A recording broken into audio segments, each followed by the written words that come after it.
देते हैं। चुनांचे सब कस्बे खाकर कहने लगे कि हम रात में हजरत सालेह अलैहिस्सलाम के घर पर हमला करके उन्हें उनके अहलो इयाल के समेत शहीद कर देंगे। उसके बाद आप अलैहिस्सलाम के किसी वारिस ने किसास या दियत का मुतालबा किया तो कह देंगे हमने तो कत्ल नहीं किया और ना ही हमें कातिल के बारे में इल्म है। इस कौलो करार के बाद उन्होंने अपनी साजिश पर अमल दरामद की तैयारी शुरू कर दी और रात के वक्त हजरत सालेह अलैहिस्सलाम के घर की तरफ रवाना हुए।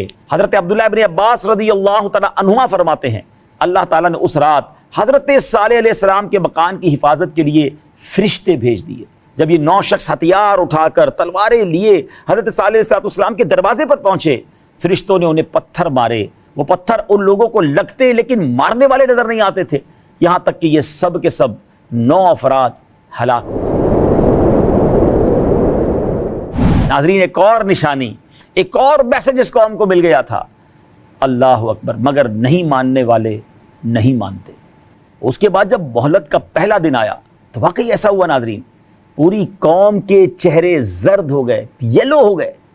शाम के वक्त उन्होंने कहा कि एक दिन तो गुजर गया, दूसरे दिन उन सब के चेहरे रेड हो गए, सुर्ख हो गए।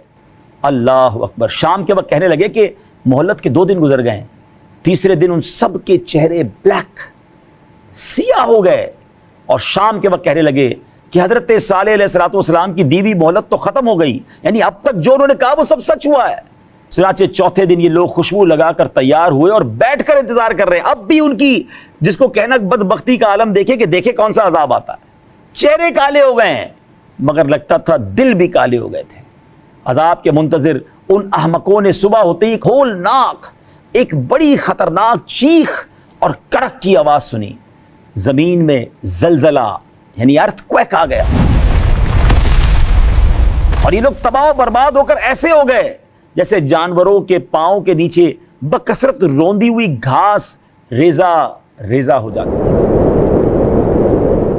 अजाब की शिद्दत का आलम यह था कि कवी और तवाना होने के बावजूद अजाब के वक्त वो लोग कहीं ना भाग सके, ना मुकाबले के लिए खड़े हो सके। ये बड़े बड़े कद वाले, ये ताकतवर लोग जो पहाड़ों को चीर देते थे, ये खड़े भी ना हो सके, ये भाग भी ना सके।